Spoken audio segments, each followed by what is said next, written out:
The air in Aurelia was not merely air. It was a carefully curated atmosphere, a substance thick with the scent of old money, black truffles, and the subtle, almost imperceptible fragrance of power. It tasted of ambition and exclusivity, clinging to the back of the throat like the finish of a vintage Bordeaux. Above, crystal chandeliers hung not as sources of light, but as frozen constellations, their fractured brilliance casting a cold, judgmental glow upon the patrons below. Each table was an island of influence, separated by a sea of plush, sound-dampening carpet that swallowed footsteps and secrets with equal indifference. The clinking of silver cutlery against porcelain was a delicate, rhythmic percussion, a sound so refined it became a form of silence. In this gilded sanctuary, conversations were hushed, conducted in the low, confident tones of people who never needed to raise their voices to be heard, for they were the ones who shaped the world with whispers. This was Clara's world for 8 hours a day, a golden cage where she moved with the practiced grace of a ghost, her existence acknowledged only by the briefest flicker of an eye or the impatient wave of a hand. Clara's movements were a study in efficiency, a ballet of servitude perfected over 3 long years. Her black uniform was immaculate, a stark, simple silhouette designed to blend into the shadows between the opulent tables. She refilled water glasses with a wrist that never trembled, cleared plates with a silence that bordered on supernatural, and recited the evening specials with a voice that was professional, pleasant, and utterly forgettable. She was an essential component of the restaurant's machinery, as vital and as invisible as the polished gears of a priceless watch. To the titans of industry and finance who dined here, she was not a person but a function, a pair of hands that delivered what was requested and disappeared. They did not see the sharp, analytical intelligence behind her placid brown eyes, nor could they ever imagine the storm of calculations and memories that raged constantly within her mind. They saw a waitress, and in their world, that was the entirety of her being, a label that dismissed any possibility of a life, a history, or a mind beyond the confines of their immediate needs. But behind the facade of the dutiful waitress, a different Clara existed, one forged in the fires of academia and personal tragedy. As she poured a $2,000 bottle of Chateau Margaux for a hedge fund manager celebrating a hostile takeover, her mind was not on the wine. It was in a small, quiet room miles away, where her father lay in a specialized medical bed, his body a prisoner of a stroke that had stolen his voice, his mobility, and his future. She could see his face as clearly as if he were sitting across from her, the faint flicker of recognition in his eyes on good days, the vacant stare on bad ones.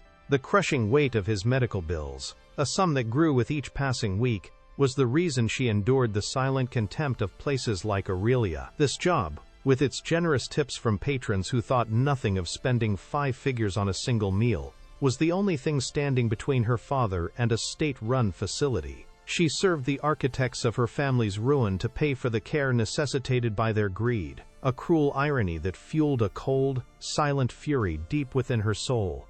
The memory of her father, a proud factory foreman, his spirit broken by the news that his pension fund had vanished overnight, was the ghost that haunted her every step. This is a story you won't want to miss.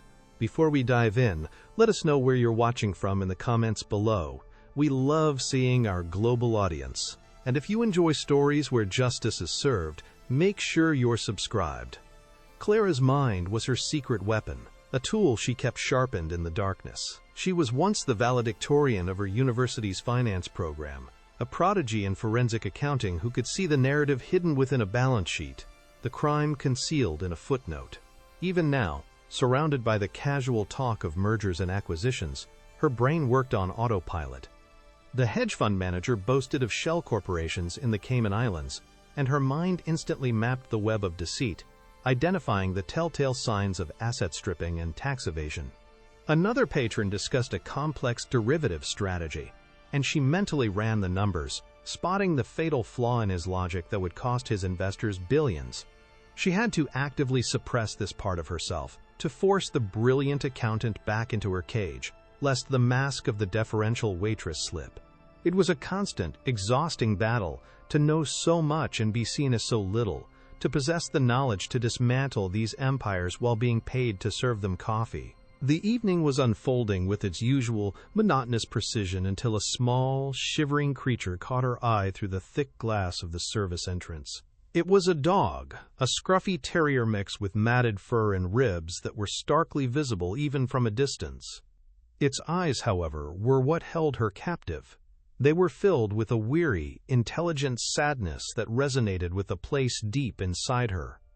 It was a cold night in New York City, and the animal was huddled against the brick, seeking what little warmth it could find. In a place defined by excess, where more food was wasted in a single night than some families saw in a month, the sight of this starving animal was an affront to the sliver of humanity she fought to protect. On impulse, driven by a compassion that had not yet been extinguished, she palmed a warm, crusty piece of brioche from a bread basket destined for the trash. Glancing around to ensure no one was watching, she slipped out the service door and gently placed the bread on the ground, a small, secret act of rebellion against the cold indifference of her world. The arrival of Gideon Blackwood was not an entrance, it was an event. The very atmosphere of Aurelia seemed to grow colder, more rarefied, as he swept through the main doors. The maitre d', a man who exuded an unshakable calm in the face of senators and celebrities, visibly stiffened, his professional smile becoming a mask of anxious deference. Blackwood was the CEO of Blackwood Capital, a private equity firm known for its ruthless, predatory tactics.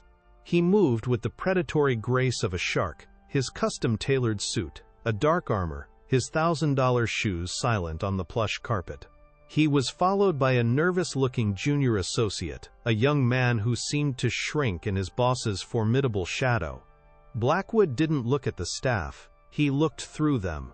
His eyes, the color of polished steel, scanned the room with an air of bored ownership, as if the entire establishment and everyone in it were merely extensions of his own vast portfolio. He was seated at his usual table, the best in the house, a man for whom the world rearranged itself without his ever needing to ask. It was from this throne of culinary and financial power that Gideon Blackwood saw her. He didn't see the act of kindness. He saw a violation of his sterile, controlled environment. He saw a servant interacting with filth, his lip curled in a sneer of pure disgust. He didn't call her name or raise his hand. He snapped his fingers, a sharp, arrogant sound that cut through the low hum of the dining room like a whip crack. All conversation at the surrounding tables faltered. Dozens of pairs of eyes, belonging to some of the most powerful people on the planet, turned first to him, then to Clara. She felt 100 invisible spotlights converge on her, the heat of their collective gaze prickling her skin. Her heart began to pound a slow, heavy rhythm against her ribs, a war drum signaling the start of a battle she didn't know she was about to fight. With her back straight and her expression carefully neutral, she walked toward his table, each step feeling as though she were wading through a thickening sea of judgment and contempt. Blackwood let her stand there for a long moment, savoring his power, before he spoke. He didn't look at her. He addressed his young associate, but his voice was pitched to carry, intended for her and the entire room to hear. He began to boast about his latest acquisition strategy, a particularly vicious plan to dismantle a mid-sized manufacturing company. He used a dense thicket of financial jargon, dropping terms like leveraged buyout, mezzanine financing, and aggressive asset stripping with a casual cruelty. It was a performance, a peacock display of intellectual and financial dominance. Then, he finally turned his cold eyes on Clara, a smirk playing on his lips.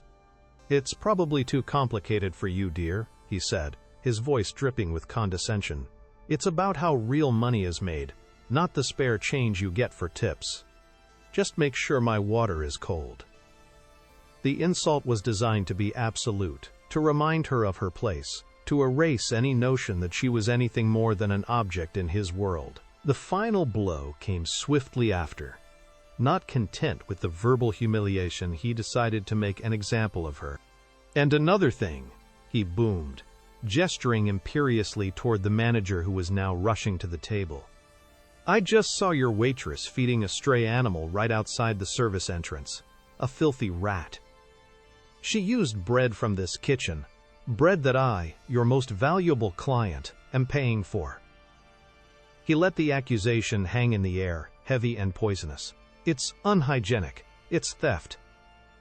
I insist that you dock the cost of the bread from her wages and issue a formal reprimand." As he spoke, something in Clara's mind shifted. A sudden, chilling clarity cut through the fog of her shame and fear.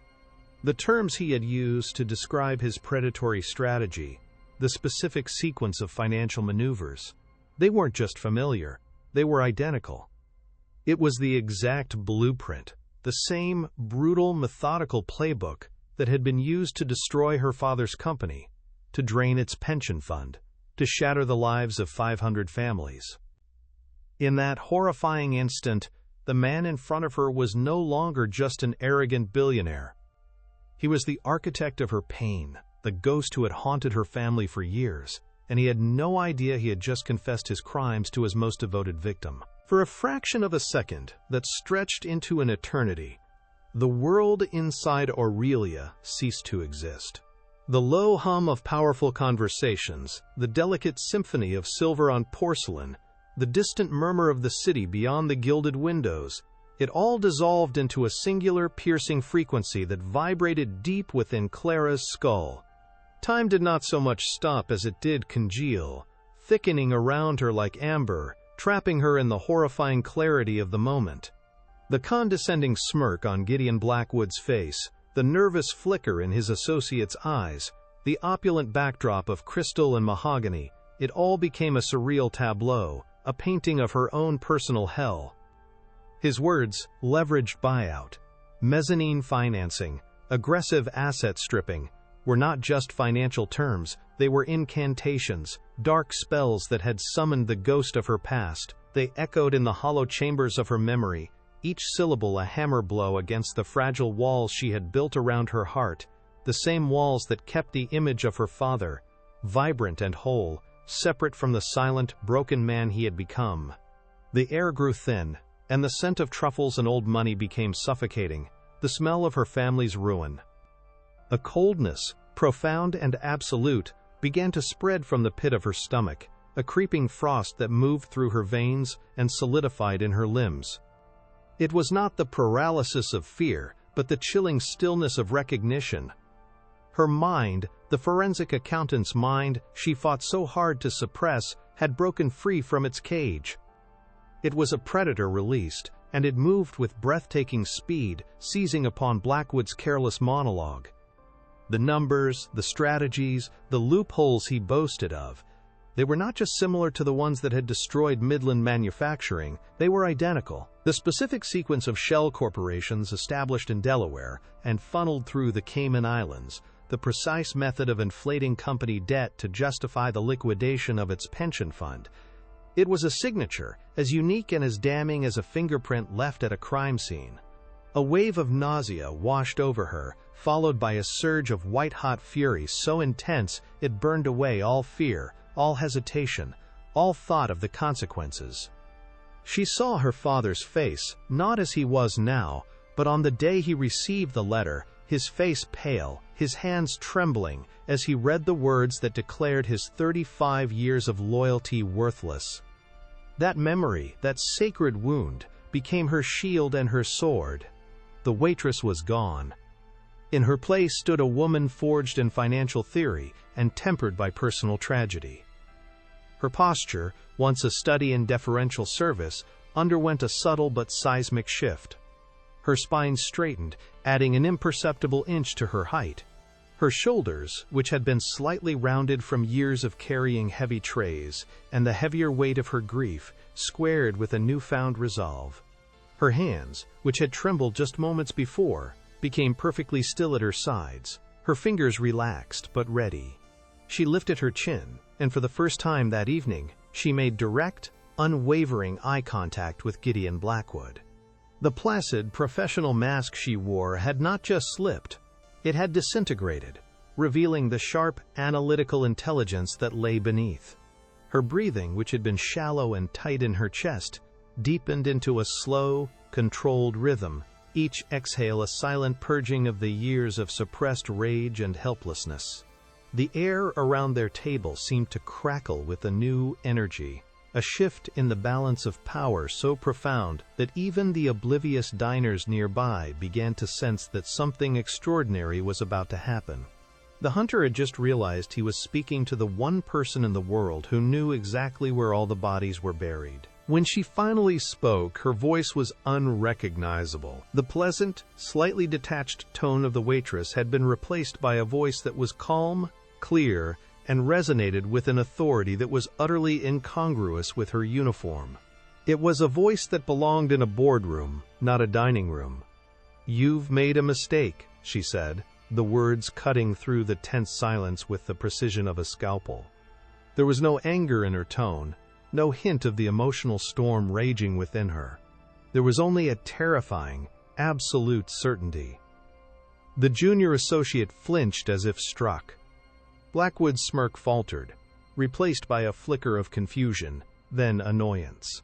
He opened his mouth to deliver a dismissive retort, to put the servant back in her place, but she gave him no opportunity.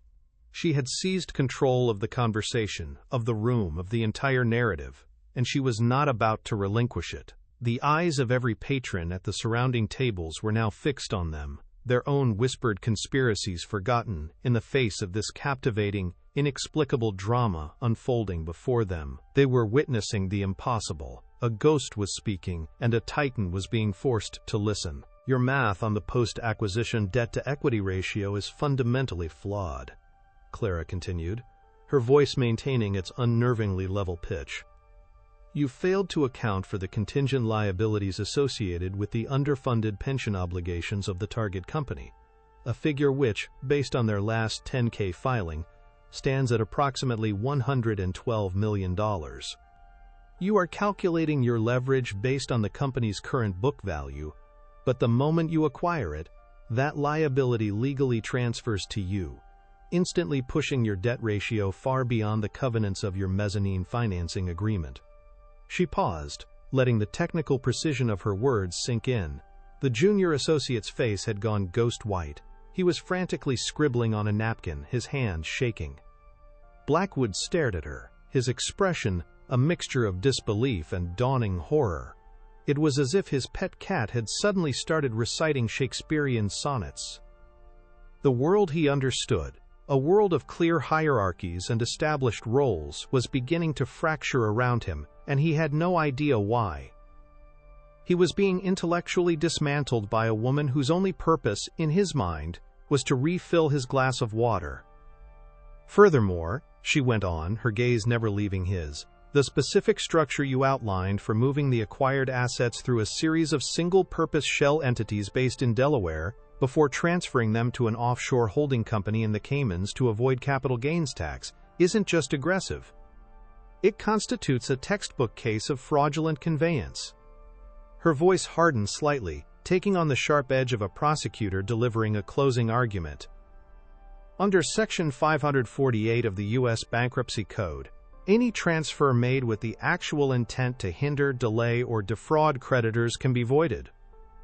Given that your primary goal is to strip the assets and leave the corporate shell to declare bankruptcy, you are creating a clear and prosecutable paper trail. The transactions you so proudly described aren't just unethical. They are a direct violation of federal law, likely triggering an investigation not only by the SEC, but also by the Department of Justice, on charges of wire fraud and conspiracy. The silence that followed her statement was absolute, a heavy, suffocating blanket that smothered the entire restaurant. The clinking of cutlery had stopped. The whispers had died. All that remained was the sound of a billionaire's world crumbling.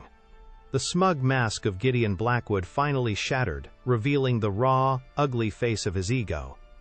The color drained from his cheeks, replaced by a mottled, dangerous red that crept up his neck. His eyes, once cold and dismissive, now burned with a furious, impotent rage. He was a king who had been dethroned in his own court, a predator who had been outmaneuvered and exposed by his intended prey. The humiliation was a physical thing, a coiling serpent in his gut. He had been made a fool of, not by a rival CEO or a corporate raider, but by a waitress, a non-entity, a piece of the scenery. Her intellectual superiority was an unforgivable sin. His mind, which usually moved with the swift, predatory logic of a shark, was now a chaotic storm of fury and disbelief. He couldn't process the reality of what had just happened. He could only feel the searing shame of his public unmasking, the utter demolition of his carefully constructed aura of untouchable genius. The insult was not just to his intelligence, but to the very foundation of his worldview, a world where people like her simply did not matter. He shot to his feet, his chair scraping violently against the polished floor. The sudden movement was jarring, an act of violence in the serene, controlled environment of Aurelia. He slammed his linen napkin down onto the table, a gesture of pure theatrical fury. "Who do you think you are?" he snarled, his voice a low, guttural growl that was far more menacing than a shout. He wasn't speaking to her anymore. He was performing for the room, trying to reclaim his dominance through sheer intimidation. He jabbed a trembling finger in her direction, his hand shaking with unrestrained rage. "You're fired," he spat, the words laced with venom.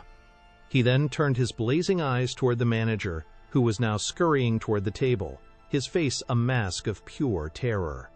"Get her out of my sight. Get her out of this restaurant. Now. If I ever see her face in here again, I will personally see to it that Blackwood Capital and every single one of my associates divests from any enterprise associated with this establishment. You will be ruined." It was a threat of annihilation, delivered with the casual cruelty of a man for whom ruining lives was simply a tool of negotiation. The manager, a man named Julian who had always treated Clara with a distant but professional respect, now looked at her with a mixture of fear and pity. He was a man trapped, a pawn in a game between a king and a woman who had just proven herself to be a queen in disguise. But in this world, the king's power was the only currency that mattered. Julian's jaw was tight, his face pale. He avoided Clara's eyes, unable to meet the gaze of the woman he was about to sacrifice to appease the wrath of a powerful client. "Clara," he began, his voice barely a whisper. "Please, just come with me." He made a small, pleading gesture toward the staff exit. There was no argument, no defense. The verdict had been delivered, and the sentence was to be carried out immediately. The humiliation was now complete. She was to be paraded through the restaurant, a public spectacle of her own downfall, a cautionary tale for any other member of the invisible class who might dare to forget their place. The intellectual victory she had just won felt hollow, a fleeting moment of triumph that was now being buried under the crushing weight of public shame and the cold, hard reality of unemployment. As two security guards materialized and flanked her, Clara held her head high. She walked the long path to the exit with a grace and dignity that defied her circumstances. She could feel the stares of every person in the room, 100 pairs of eyes dissecting her, their whispers following her like a cloud of insects. Some looked on with pity, others with a cruel sense of satisfaction, but most simply watched with the detached curiosity of spectators at a Roman circus. She was no longer a person to them. She was an event, a momentary diversion from their expensive meals and powerful dealings. She did not look at Blackwood as she passed his table, denying him the satisfaction of seeing her break. She focused instead on a fixed point on the far wall, a small, insignificant detail in the opulent decor, and poured all of her remaining strength into the simple act of walking. Each step was a silent vow. He had taken her job, her income, her professional dignity, but as she moved through the sea of judgment, a cold, hard resolve began to crystallize around her heart. He had not broken her, he had merely shown her who her real enemy was. He had given her a name and a face to attach to years of silent suffering, and in doing so, he had made the biggest mistake of his life. The heavy oak door of Aurelia swung shut behind her, the sound a definitive, echoing finality. The warm, rarefied air of the restaurant was instantly replaced by the biting cold of the New York City night. The sudden shift was a physical shock, the cold wind slicing through her thin uniform, raising goosebumps on her arms. For a moment, she just stood there on the pavement, the sounds of the city, the distant wail of a siren, the rumble of a subway deep beneath her feet, the cacophony of traffic, rushing in to fill the silence. The adrenaline that had sustained her through the confrontation began to recede, leaving behind a profound, bone-deep exhaustion and a gnawing, hollow fear. The reality of her situation crashed down upon her with the force of a physical blow. She was unemployed. The sole source of income for her father's exorbitant medical care was gone. The carefully constructed, fragile stability of her life had been shattered in the space of 5 minutes. A wave of panic, cold and suffocating, threatened to pull her under. How would she pay for his nurses, for his medication, for the roof over their heads? The weight of it all was crushing. A physical pressure on her chest that made it hard to breathe. She began the long walk home, a journey through the glittering, indifferent streets of Manhattan. The towering skyscrapers, their windows lit up like a billion unblinking eyes, seemed to mock her with their silent, immense power. She moved through crowds of laughing people, their faces bright with the promise of the night, and felt utterly, completely alone. She was a ghost in her own city, invisible and insignificant. The reflection that stared back at her from the darkened windows of storefronts was that of a stranger, a woman in a simple black uniform, her face pale and drawn, her eyes wide with a fear she was desperately trying to control. The memory of Blackwood's face, contorted with rage, played on a loop in her mind. She had won the argument, but he had won the war. He was back in his gilded sanctuary, enjoying his expensive meal, his power undiminished, while she was out on the street, her future a terrifying blank unknown. The injustice of it was a bitter, metallic taste in her mouth. For a few brief, glorious moments, she had been his equal. Now, she was nothing again. Her apartment was a world away from the opulence of Aurelia. It was a small, third-floor walk-up in a modest, pre-war building in Queens, a space defined not by what it had, but by what it lacked. The air inside smelled of old books, lemon-scented disinfectant, and the faint, medicinal scent that always clung to her father's things. It was a clean, quiet space, but the silence within its walls felt different tonight. It felt heavier, more oppressive. She walked through the small living room, her footsteps echoing on the worn hardwood floors. Her gaze fell upon the stacks of medical bills on the corner of the small desk, a mountain of paper that represented a debt she could no longer hope to pay. The panic began to rise again, a frantic, desperate fluttering in her chest. She had failed. She had let her pride, her anger, get the better of her, and in doing so, she had jeopardized the one thing that mattered most in the world, her father's well-being. A sob caught in her throat, a raw, painful sound that she quickly choked back. She would not allow herself to cry. Tears were a luxury she could not afford. She walked into her father's room. He was asleep, his breathing a soft, rhythmic whisper in the quiet room. The moonlight filtering through the window cast a gentle glow on his face, softening the deep lines of worry and illness etched there. A framed photograph sat on his bedside table, taken years ago at her university graduation. In it, he stood beside her, his arm wrapped proudly around her shoulders, his face beaming with a love and pride that was almost blinding. He was a strong, vibrant man in the picture, his eyes full of life and hope for the brilliant future he was so certain his daughter would have. Looking from the photograph to the frail man in the bed, the full measure of what Blackwood had stolen from them hit her with the force of a physical blow. He hadn't just taken their money, he had taken this man's strength, his voice, his future. He had stolen the light from his eyes. And in that moment, standing in the quiet darkness of her father's room, the fear and despair that had been consuming her began to burn away, replaced by something else, something harder and colder and infinitely more powerful. A new kind of clarity settled over her, sharp and absolute. The internal battle she had been fighting for 3 years, the struggle between the dutiful daughter and the brilliant accountant, between survival and justice, was finally over. Survival was no longer enough. Enduring was no longer an option. The anger that had been a silent, simmering coal deep inside her now erupted into a clean, cold flame. It was not a wild, chaotic rage, but a focused, controlled burn. It was the anger of a strategist, an analyst, a hunter. Gideon Blackwood had not just insulted a waitress. He had declared war on the daughter of one of his victims. He had arrogantly confessed his crimes to the one person on earth, with both the motive and the skill to bring him to justice. He thought he had fired a servant. In reality, he had just unleashed his executioner. She was no longer a victim of his story. From this moment forward, she would be the author of his. Her purpose was no longer simply to care for her father. It was to avenge him. She turned from her father's bedside and walked with a newfound purpose to a tall, dusty bookshelf in the corner of the living room. On the very top shelf, untouched for years, were her old university textbooks. Books with titles like Advanced Forensic Accounting, Corporate Financial Reporting and Analysis, and The Law of Financial Institutions. She pulled them down, one by one, the weight of them feeling solid and reassuring in her hands.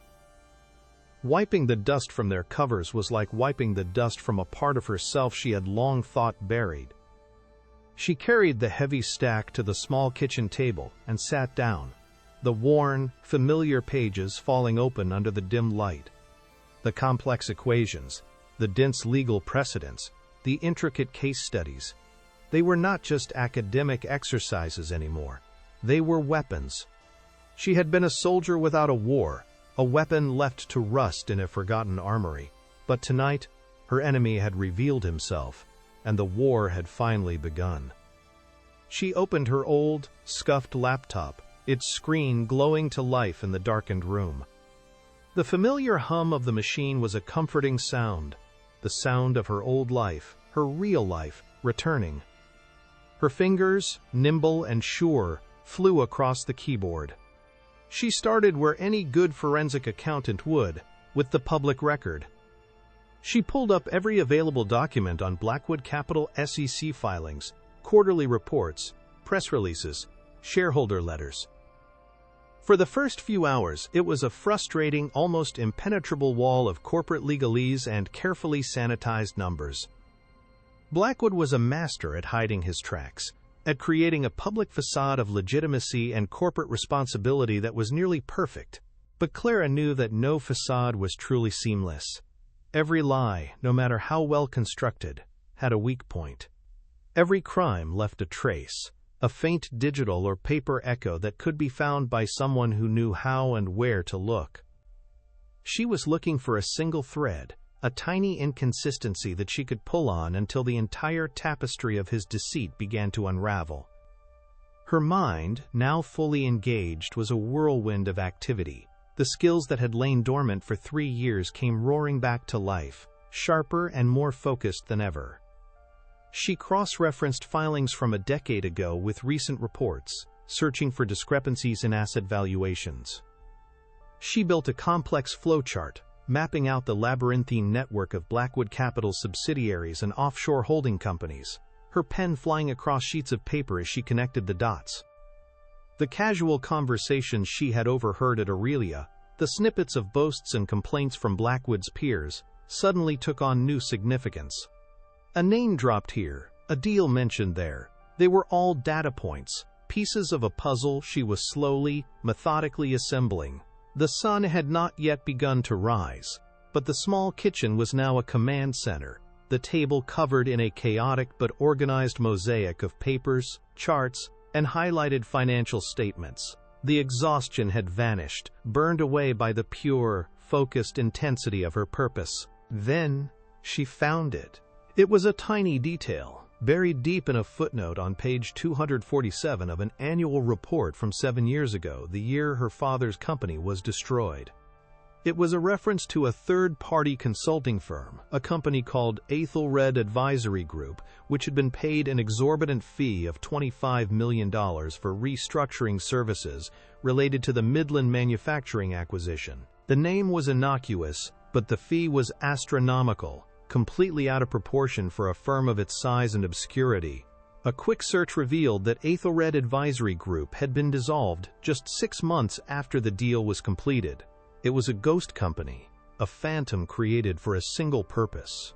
Her heart began to pound in her chest, a steady, powerful rhythm. This was it. This was the thread. This was the mechanism Blackwood had used to siphon money out of the company before collapsing it. A classic money laundering scheme, hidden in plain sight.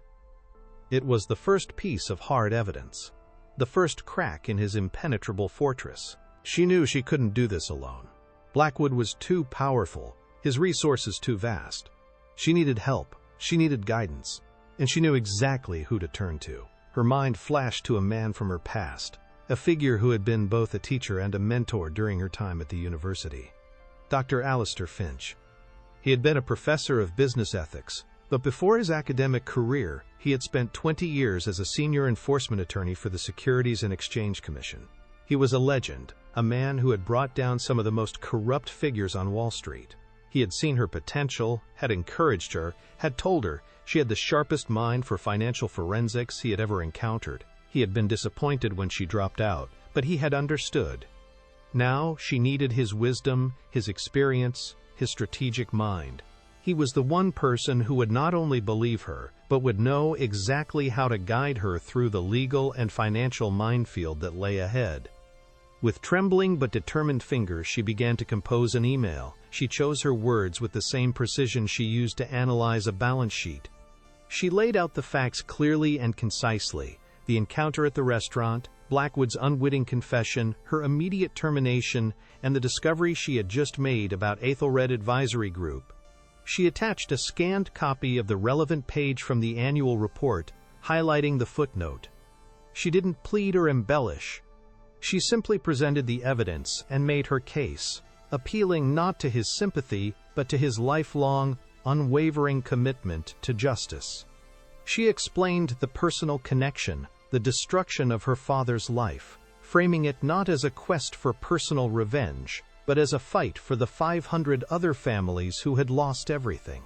She ended the email with a simple, direct request: "Professor, I believe I have found the key to undoing a great injustice, but I don't know what to do next.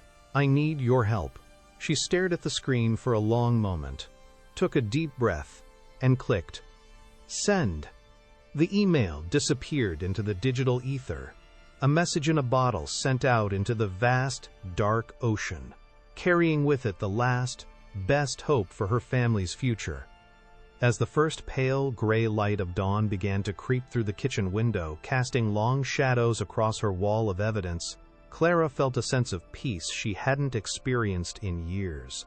The fear was still there, a low hum beneath the surface, but it was no longer in control. It had been supplanted by a powerful, unshakable sense of purpose. She had been living in the wreckage of her past for 3 long years, a passive survivor of a storm she hadn't understood. Now she was stepping out of the rubble, not as a victim, but as the storm itself. She looked again at the photograph of her father, his proud, smiling face a beacon in the dim light. "I'm going to fix this, Dad," she whispered into the quiet of the morning. "I promise." It was a vow made not in weakness or desperation, but with the cold, hard certainty of a forensic accountant who had just found the first, undeniable proof of a crime. The game had changed. The board was set, and for the first time, Gideon Blackwood was about to play against an opponent who could see his every move. The hours that followed were a blur of intense focus. Sleep was a distant, irrelevant concept. Coffee became her fuel as she delved deeper into the rabbit hole of Blackwood's corporate history. The discovery of Ethelred Advisory Group was the key that unlocked a dozen other doors. She began tracing the money, following the $25 million payment through a dizzying maze of international bank accounts. It was a masterclass in obfuscation, the funds moving from Delaware to Switzerland, then to Panama, and finally to a small boutique investment fund in the British Virgin Islands. The fund's name was innocuous, Orion Growth Partners, but a deeper dive into its ownership structure revealed the truth. The sole beneficiary of Orion Growth Partners was a blind trust. And while the trust's documents were sealed, she found a single careless mistake. A filing with the Panamanian authorities listed the trust's legal representative, a name she recognized from another of Blackwood's SEC filings, as his personal wealth manager. It wasn't a smoking gun, but it was another strong, undeniable link connecting Blackwood directly to the Phantom consulting firm. She began to build a timeline, a meticulous day-by-day account of the Midland manufacturing takeover. She cross-referenced news articles, press releases, and archived employee forums from the time. She read the heartbreaking stories of laid off. The response from Professor Finch arrived less than an hour later, a beacon of hope in the pre-dawn gloom. It was brief, devoid of sentimentality, but crackling with a fierce academic energy that Clara remembered so well. It contained no salutations or condolences, only a single, heavily encrypted attachment and a line of text that read, "The hunt has begun. Secure your communications. We have work to do." The attachment was a piece of software that, once installed, would route all of her digital activity through a series of untraceable servers, a ghost in the machine designed by one of the university's top cybersecurity experts. It was a declaration of allegiance, a silent acknowledgement that he was in this fight with her. For the first time in 3 years, she felt the powerful, reassuring presence of an ally, a mind as sharp as her own, who saw the battlefield with the same cold, strategic clarity. The weight on her shoulders did not disappear, but it shifted, becoming a shared burden. The solitary quest for justice had just become a conspiracy, and with Finch in her corner, she knew they had a fighting chance to turn the tables on a man who believed he was above the game itself. Later that morning, as the city hummed with the relentless energy of a new day, a vehicle of impossible elegance and silence pulled up to the curb outside her modest Queens apartment building. It was a black sedan with windows so tinted they seemed to drink the sunlight, a vessel of quiet power that was as out of place in her neighborhood as a spaceship. A man in a simple but impeccably tailored suit emerged from the driver's side, his movements economical and precise. He didn't approach her building but stood by the rear passenger door, his gaze fixed on her third-floor window as if he knew she was watching. There was no menace in his posture, only a quiet patience. A moment later, her phone, the old model with the cracked screen, buzzed with an unknown number. The voice on the other end was warm, resonant, and instantly recognizable to billions around the globe. "Clara? This is Isabel Vance. My friend Buster seems to have taken a liking to you. I was hoping I could thank you in person. We're downstairs." The world-famous actress, a woman whose face graced magazine covers and movie screens from New York to Tokyo, was waiting outside her door, all because of a small, shivering dog and a piece of bread. Isabel Vance's presence filled Clara's small apartment, not with the overwhelming aura of celebrity, but with a surprising and disarming warmth. In person, she was smaller than she appeared on screen, her famous features softened by a genuine concern that radiated from her clear, intelligent eyes. She knelt down immediately to greet Buster, the scruffy terrier now clean and fluffy, who wagged his tail with frantic joy. Isabel listened, her expression shifting from gratitude to a quiet, simmering anger as Clara recounted the events of the previous night. She didn't interrupt, her focus absolute, absorbing every detail of Blackwood's arrogance, the public humiliation, the casual cruelty of the firing. When Clara finished, the room was silent for a long moment. Isabel looked from Clara's exhausted but determined face to the stacks of medical bills on the desk, then to the photograph of her father by the bedside. Her jaw tightened, and a look of cold fury, the same kind of focused, controlled anger Clara now felt, settled in her eyes. "This isn't just about a job, is it?" Isabel asked, her voice low and serious. "This man, Gideon Blackwood, he did more than just fire you. He's the reason for all of this." It wasn't a question, it was a statement of fact, an intuitive leap that connected the dots with chilling accuracy. In that moment, an unspoken alliance was forged between two women from vastly different worlds, united by a shared sense of justice. Isabel Vance, it turned out, was more than just a famous face. She was a notoriously private but fiercely dedicated philanthropist and activist, the anonymous benefactor behind numerous legal aid funds and investigative journalism projects aimed at exposing corporate malfeasance. Her own family had been a victim of a similar corporate predator decades ago, a wound that had never fully healed and had instead fueled a quiet, lifelong crusade. She saw in Clara not a victim to be pitied, but a warrior who had been handed a sword. "My personal legal team," Isabel said, her tone now crisp and businesslike, "is one of the best in the country. They specialize in corporate litigation. My security detail includes some of the most skilled private investigators and forensic data analysts in the world. They are discreet, they are relentless, and as of this moment, they are entirely at your disposal. You have the knowledge and the motive, Clara. I can provide the resources. Let's give Mr. Blackwood the public education in business ethics he so desperately needs." The offer was staggering, a lifeline of unimaginable strength thrown to her in the middle of a raging sea. It was the fusion of Clara's insider knowledge with Isabel's immense power, a combination that could level empires. The first strategy session took place not in a stuffy law office, but in the serene, sunlit library of Isabel's sprawling Greenwich Village townhouse. The contrast with Clara's cramped apartment was stark, a physical manifestation of the power they now wielded. Professor Finch joined via a secure video link, his face a stern but encouraging presence on a large screen. He listened intently as Clara, now flanked by a team of razor-sharp lawyers and a grizzled former FBI cybercrime investigator named Marcus, laid out her findings on Aethelred Advisory Group. The legal team immediately confirmed her suspicions: the exorbitant fee, the company's swift dissolution, the convoluted money trail. It was a classic scheme to commit pension fraud, a way to bleed the target company dry of its most liquid assets before the official acquisition, leaving the pension fund as an empty shell. The lead attorney, a formidable woman named Anika Sharma, nodded slowly, her expression a mixture of grim respect and professional excitement. "It's a beautiful case," she said, the words sending a chill down Clara's spine. "The evidence is circumstantial, but it's a powerful and compelling narrative. However, a jury needs more. We need to pierce the corporate veil.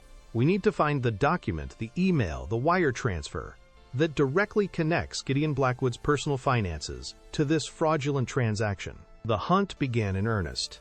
The townhouse library was transformed into a state-of-the-art command center, its antique mahogany tables now covered with laptops, encrypted hard drives, and large monitors displaying complex financial flowcharts.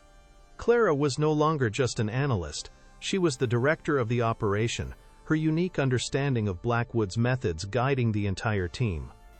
She worked side by side with Marcus, the cybercrime expert, directing his team of ethical hackers as they began to probe the digital defenses of Blackwood Capital's past. They legally subpoenaed server archives from defunct internet service providers that had hosted the firm's data a decade ago, hoping to find unwiped data or forgotten backups. It was painstaking work, like sifting through a digital landfill for a single incriminating receipt. Days bled into nights. Clara barely slept, fueled by black coffee and the burning image of her father's face. She felt alive, every synapse of her brain firing with a purpose she had long been denied.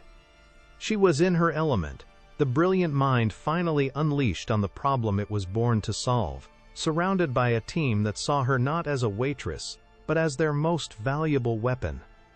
Marcus and his team were masters of their craft, peeling back layers of digital security that Blackwood must have believed were impenetrable. They navigated a ghost world of old data, recovering fragmented emails and deleted spreadsheets from servers that had been decommissioned years ago. Clara would sit with them for hours, staring at lines of corrupted code and hexadecimal data, her eyes scanning for patterns that no one else could see. She could reconstruct entire financial statements from a few recovered data packets, her mind filling in the gaps with an almost supernatural intuition. She directed them to focus on the communications between Blackwood's personal office and the firm's chief financial officer during the specific 3-month window of the Midland acquisition. It was a search for a needle in a digital haystack, but Clara's conviction never wavered. She knew the evidence had to be there. Men like Blackwood, in their supreme arrogance, always made mistakes.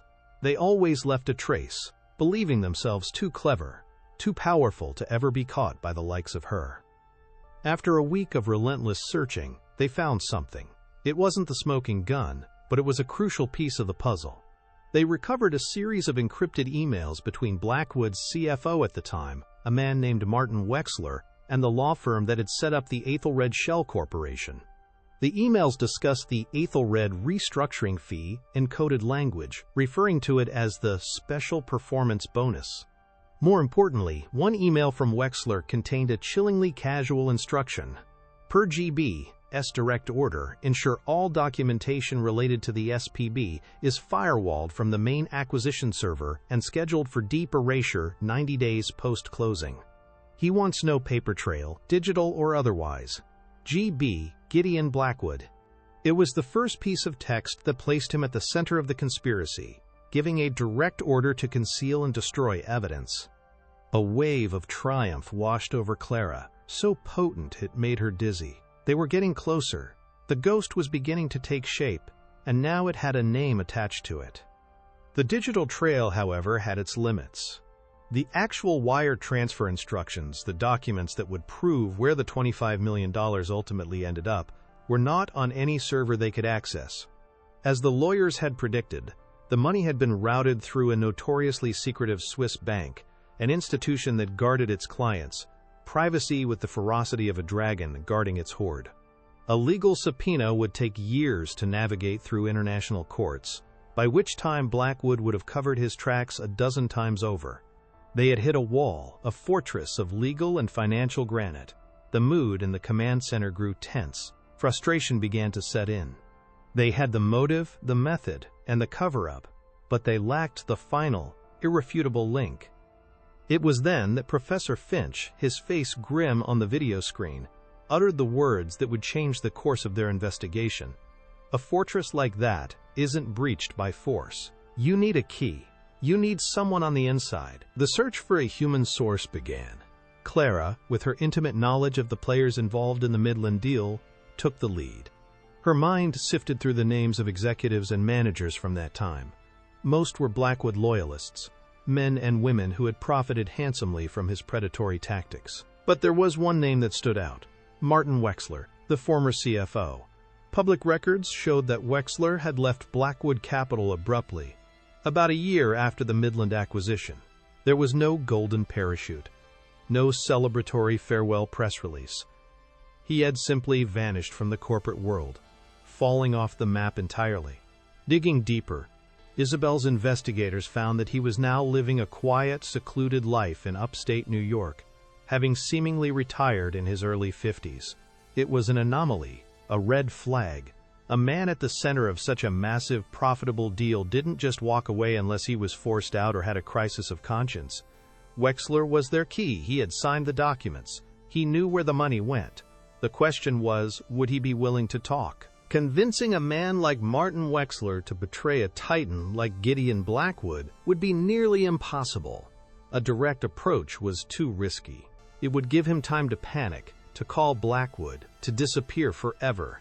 They needed leverage, something to force his hand. Clara spent 2 days doing a deep dive into Wexler's life, building a psychological profile. She read old interviews, shareholder meeting transcripts, even his daughter's social media posts. She discovered he was a devoted father and a quiet philanthropist, donating anonymously to local charities.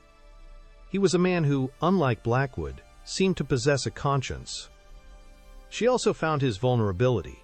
After leaving Blackwood Capital, He had invested his life savings into a new tech startup with his son-in-law. The company had failed spectacularly, wiping him out financially. He was living on a fraction of his former wealth, a man haunted by past decisions and present insecurities. He was proud, but he was also broken. He was the perfect target. The plan they devised was audacious, a high-stakes gamble that relied on deception and psychological manipulation. Clara would not approach Wexler as herself. With Isabel's help, she would be transformed. A team of Hollywood makeup artists and stylists worked their magic, changing her hair, her features, her entire demeanor. They dressed her in a bespoke suit, gave her a new identity, and coached her on a new persona. She would become Anna Hayes, a recruiter for a prestigious Swiss wealth management firm, a headhunter looking for a seasoned executive to run their new North American division. The job offer would be irresistible, a chance for Wexler to reclaim his former glory, to restore his finances, to prove to his family and himself that he was not a failure. The meeting was set at a neutral location, a quiet, upscale hotel lounge in Albany, a place where a man like Wexler would feel comfortable discussing his future. The entire operation felt like something out of a spy movie, and Clara felt a knot of fear and excitement tighten in her stomach. Everything hinged on her performance. Walking into the hotel lounge, Clara felt a profound sense of dislocation. The simple waitress uniform was gone, replaced by the cool, crisp fabric of a $1,000 blazer. The sensible shoes were gone, replaced by heels that made a soft, confident click on the marble floor. She was no longer Clara, the invisible servant. She was Anna Hayes, a woman of power and influence. She saw Wexler sitting at a corner table, looking older and more tired than his photograph suggested. He nursed a glass of club soda, his eyes scanning the room with a nervous energy. She approached the table, her heart pounding a steady, controlled rhythm. She introduced herself, her voice smooth and professional, the accent Isabel's dialect coach had drilled into her holding firm. She watched as Wexler's posture straightened, a flicker of his old corporate confidence returning as he shook her hand. He was hooked. The bait had been taken. She had him. For the next hour, Clara played her part to perfection. She spoke knowledgeably about market trends and investment strategies, using the vast financial lexicon stored in her mind. She flattered him, praised his past accomplishments, and painted a vivid picture of the life he could have again. She watched his defenses crumble, his initial suspicion replaced by a desperate, hopeful eagerness. Then, at the precise moment when he was most vulnerable, she made her move.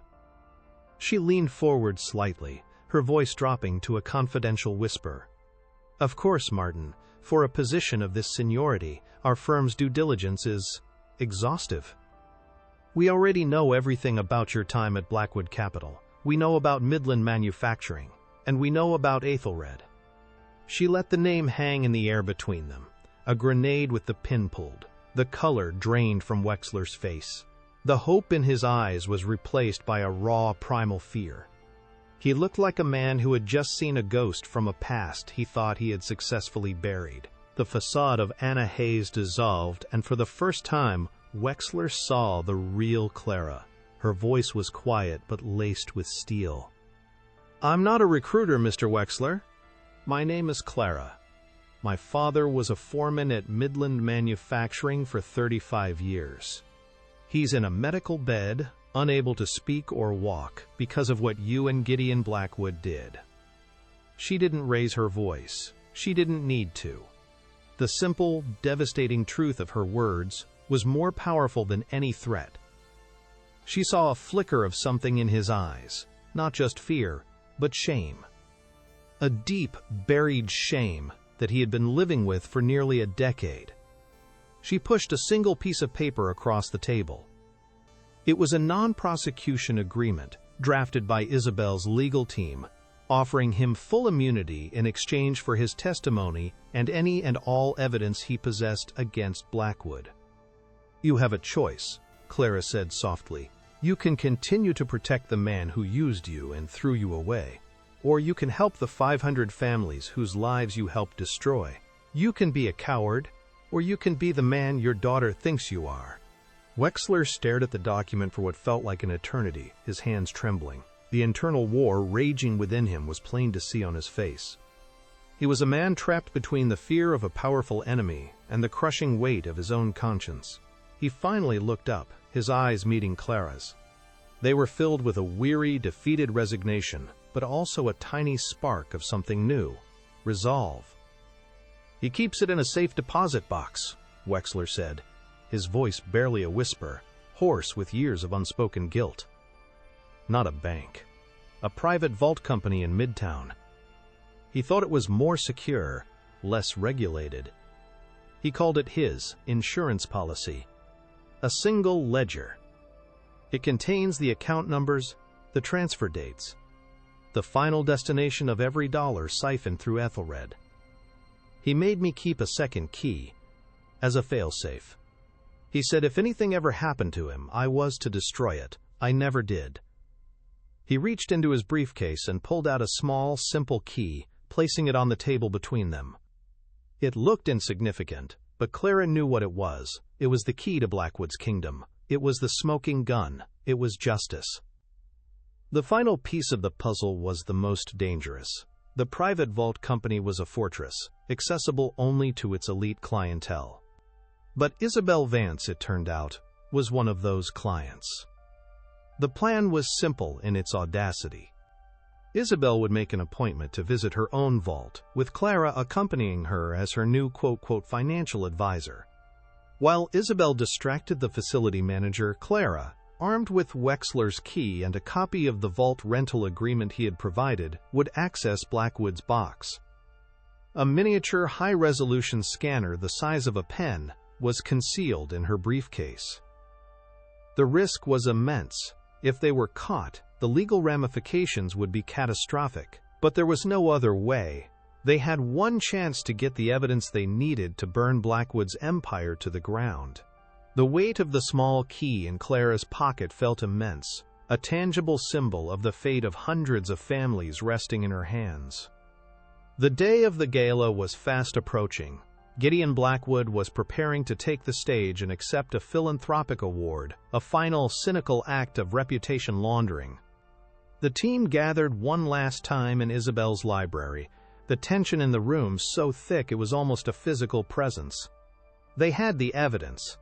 The scanned pages of the ledger were a damning indictment, a detailed, handwritten confession of Blackwood's crimes, complete with his own arrogant annotations in the margins. Now they had to forge the perfect weapon. They would not leak the information to the press or file a quiet lawsuit. That would allow Blackwood to spin the narrative, to bury them in legal motions for years. Justice, they decided, needed to be as public and as humiliating as the crime and its cover-up. They would use his own gala, his moment of manufactured triumph, as the stage for his execution. Anika Sharma's team prepared a devastatingly clear and concise presentation, translating the complex financial data into a simple, powerful story of corporate greed and human suffering. Marcus's team devised a way to discreetly hijack the ballroom's audiovisual system, replacing Blackwood's self-congratulatory video with their own presentation at the perfect moment. Clara looked at the plan laid out on the table, her heart a steady drum of anticipation. She was no longer the frightened, grieving daughter or the invisible waitress. She was a strategist, a leader, the calm eye at the center of a gathering storm. She would be the one to walk on that stage. She would be the one to take the microphone. She would be the one to look Gideon Blackwood in the eye as she told the world what he had done. It was not about revenge anymore. The cold, burning fury had been forged into something purer, a righteous, unshakable demand for accountability. She thought of her father, asleep in his room in Queens, and of the hundreds of other families whose lives had been shattered by a footnote on a balance sheet. For them, she would walk into the lion's den, not as a victim, but as the harbinger of a justice that was long, long overdue. The stage was set. The players were in position. The checkmate was just one move away. The grand ballroom of the New York Plaza Hotel was a universe unto itself, a shimmering galaxy of old wealth and new power, suspended in a timeless bubble of champagne and self-congratulation. The air was a thick, fragrant concoction of expensive perfume, hothouse flowers, and the subtle, metallic scent of ambition. Light from a dozen colossal chandeliers, each one a cascading waterfall of hand-cut crystal, splintered across the room, catching on the facets of diamonds that adorned the necks and wrists of the city's elite, turning them into constellations of human vanity. The low, resonant hum of 1,000 private conversations, of deals being brokered and reputations being burnished, formed a constant, powerful undercurrent. Clara moved through this world not as a servant, but as a ghost from its future. She wore a simple, elegant gown of midnight blue, a gift from Isabel, that allowed her to blend in while standing apart. She felt an unnerving calm, a stillness at the eye of the hurricane she was about to unleash. Her heart did not race. It beat with a slow, deliberate, and powerful rhythm, a metronome counting down the final seconds of Gideon Blackwood's reign. Every glittering detail of the room, every smiling face, seemed to sharpen into a crystalline focus, a stage perfectly set for the final act of a long and painful play. Gideon Blackwood stood at the podium bathed in the warm, forgiving glow of a single spotlight. He was the master of his universe, a king addressing his court. He held the Crystal Award for Philanthropist of the Year aloft, a monument to his own manufactured virtue, and the room erupted in a wave of polite, obligatory applause.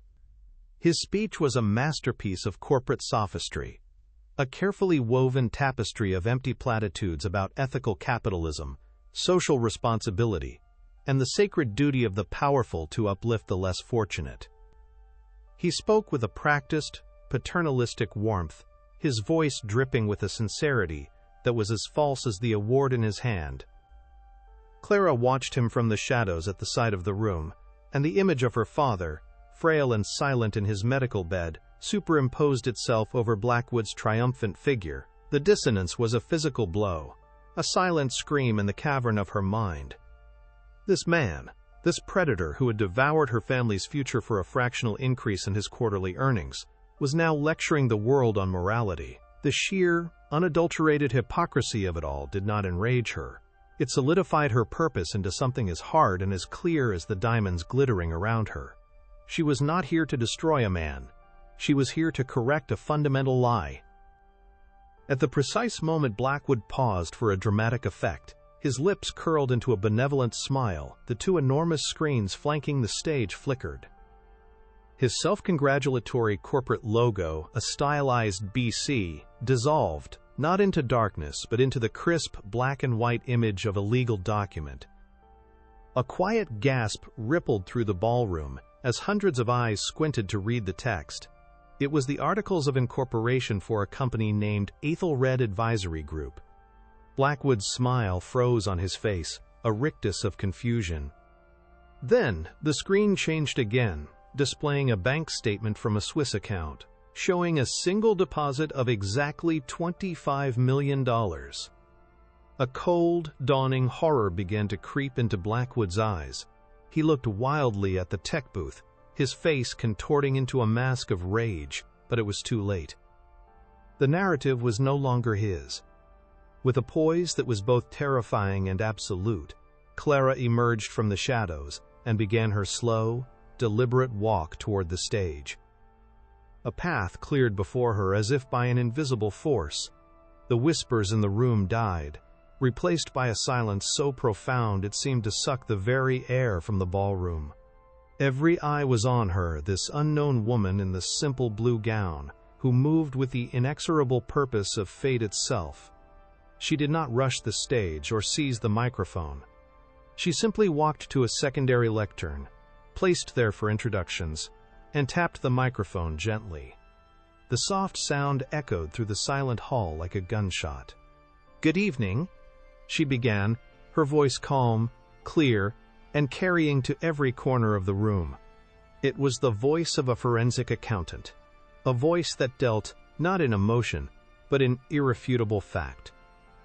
"My name is Clara, and for the past 7 years, I have been one of Gideon Blackwood's victims."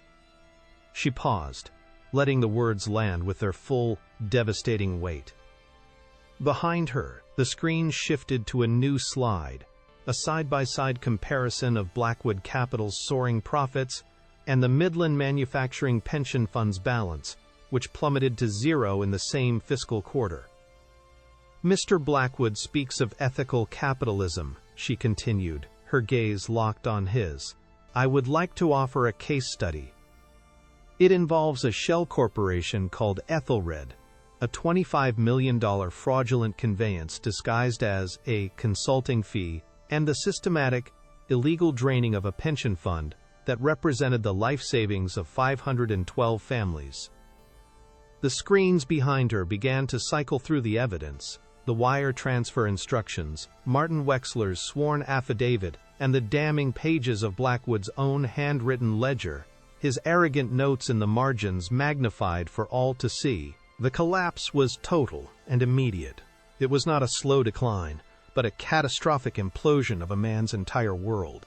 Gideon Blackwood stood frozen at the podium, his face a ghastly mosaic of disbelief, fury, and raw, primal fear. He opened his mouth, but only a dry, croaking sound emerged. The carefully constructed facade of the untouchable titan had been stripped away, revealing the terrified, cornered criminal beneath.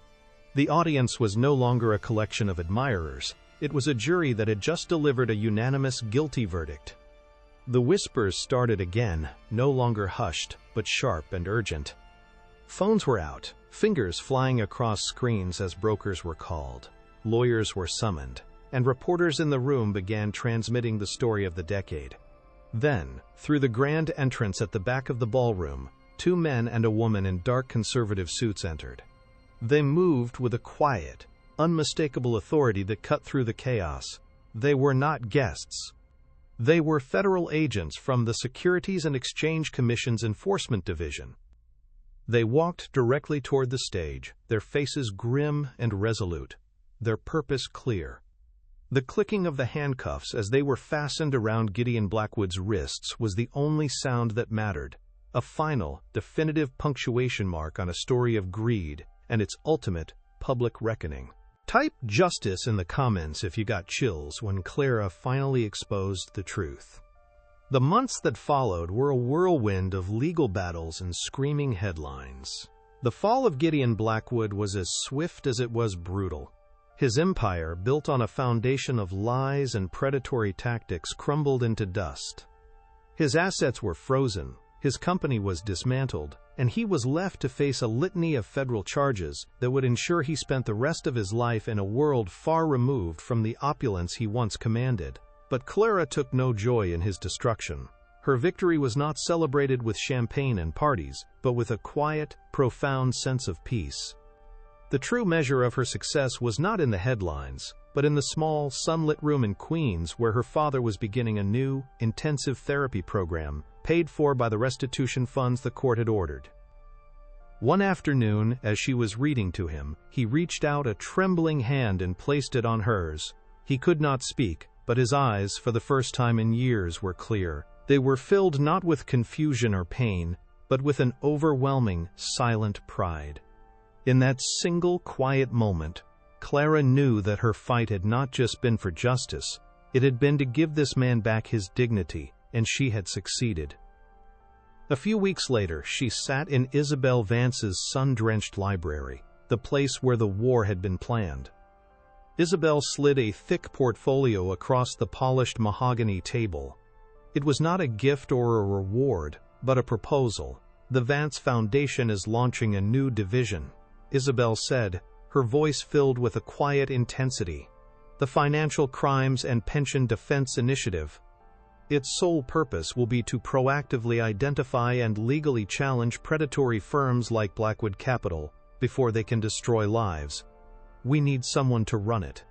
Someone with the skill to see the crime, the mind to unravel it, and the heart to understand why it matters.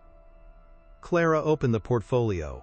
Inside was a detailed plan, a budget that ran into the tens of millions, and at the very end, a single page with a job title, Executive Director. She looked up from the page, not at a celebrity or a benefactor, but at a partner.